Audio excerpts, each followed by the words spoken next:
Welcome to the Heavy Spoilers Show. I'm your host Paul, aka your friendly neighbourhood spoiler man, and the title for Spider-Man 3 has just hit the web.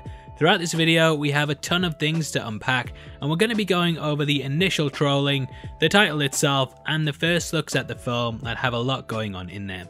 I will be discussing some of the apparent leaks for what's behind these reveals and how they set up the general arc of the movie, so don't watch if you don't want any spoilers. Now if you're still here and you enjoy the video, then please hit the thumbs up and make sure you subscribe for all the up-to-date news on the film as it comes out. With that out of the way, thank you for clicking this, now let's get into the breakdown. Okay, so first up I'm going to be discussing a lot of different aspects around the film in this video, so if you want to swing ahead to a certain point, then time codes are in the description below. Firstly though, I feel we need to discuss the initial titles that hit the internet yesterday and made Tom Holland become one of the biggest trolls of all time. Known for inadvertently spoiling stuff, he posted an image that looks like it was gonna be called Spider-Man Phone Home. Shortly after there was one posted for Home Wrecker, Home Slice, and Spider-Man Home Alone 2 Lost in New York. There were a couple of articles posted saying that some of these were the real titles, but they were erased from history faster than Uncle Ben and the MCU, but that doesn't mean that they're completely pointless. I actually think that the three different titles are not only referencing that this is the third Spider-Man movie, but also that there will be three Spider-Men in the film, namely Tom Holland, Andrew Garfield, and of course Tobey Maguire. It's always pizza time somewhere, and it looks like he's going to be able to pay rent for the rest of his life, as from what I've heard, Marvel paid a huge amount of money to get the actor on board. Now these titles are of course a bit of fun if you like a laugh, and we all know you like a laugh. However, we've been waiting for the real one, which we can now reveal is, drumroll please, Spider-Man No Way Home.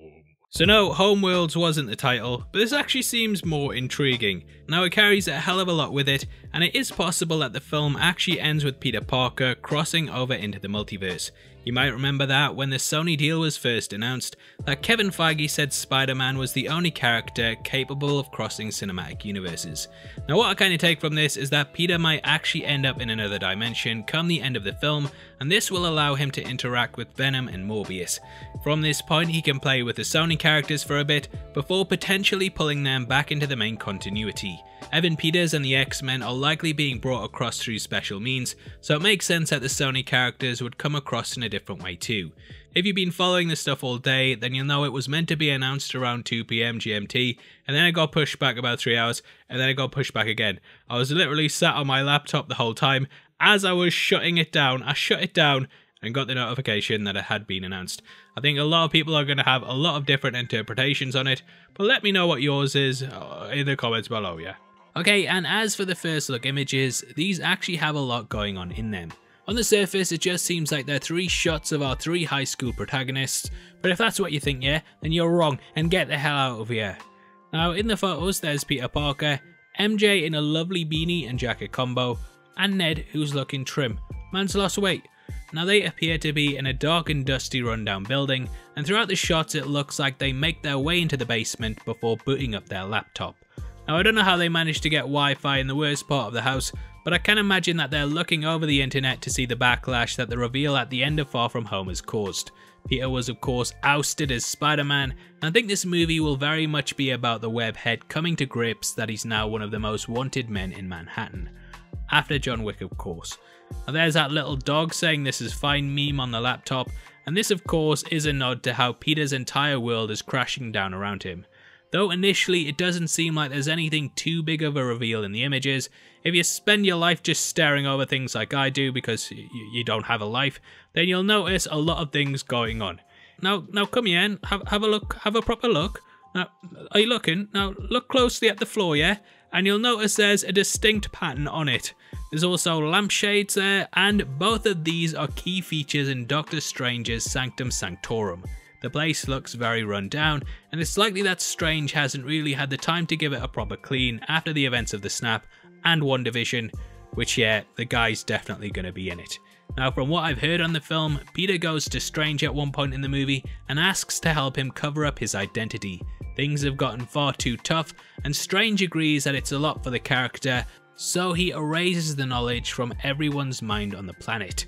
This happened in the comic book story One More Day after its reveal in Civil War, but similar to both those arcs, this movie has repercussions. Apparently, Strange doing this actually breaks the multiverse, and thus villains like Electro and Doc Ock are able to come across. From there, Peter has to get alternate versions of Spider-Man to help him defeat the bad guys, and it leads to a massive showdown at the end of the movie. Now, I'm not 100% on that, but it does make sense as it ties in heavily with the comic books and also sets up the multiverse of madness.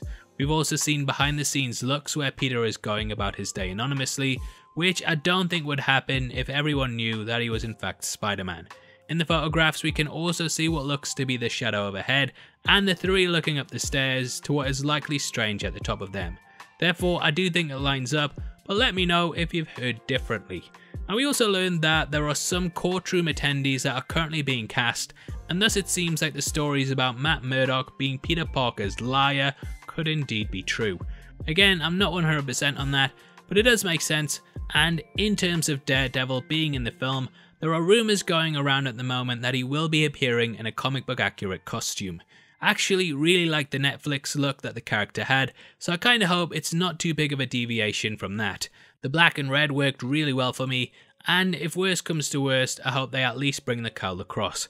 I'm guessing that it's going to be all red, and probably similar to spandex, though they could go with the yellow and red one that looks similar to a boxer's outfit that his father of course used to wear.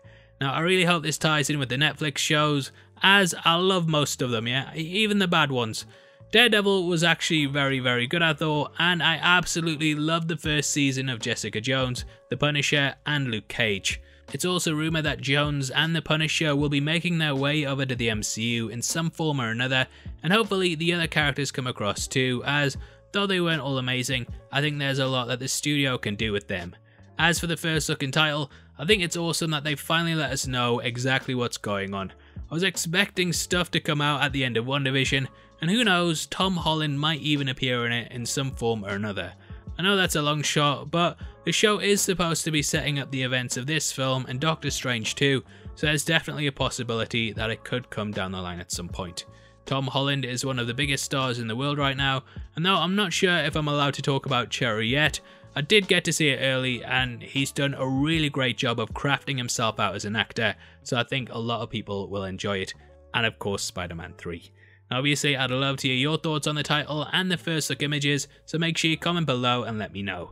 As a thank you for interacting with the video, you'll be entered into a prize draw on the 28th of February, in which we're giving away 3 copies of the Marvel Phase 3 4K box set to our subscribers. All you have to do to be in with a chance of winning is like the video, make sure you subscribe with notifications on, and drop a comment below with your thoughts on the reveals. The winners of last month's competition are on screen right now, so if that's you, then message me on Twitter at Heavy Spoilers. If you want something else to watch, then make sure you check out our breakdown of the commercials for WandaVision, which will be linked on screen right now. We've gone over all of them from top to bottom and pointed out the things you missed, so it's definitely worth watching if you want to know more. With that out of the way, thank you for sitting through the video. I've been Paul, and I'll see you next time. Take care, peace.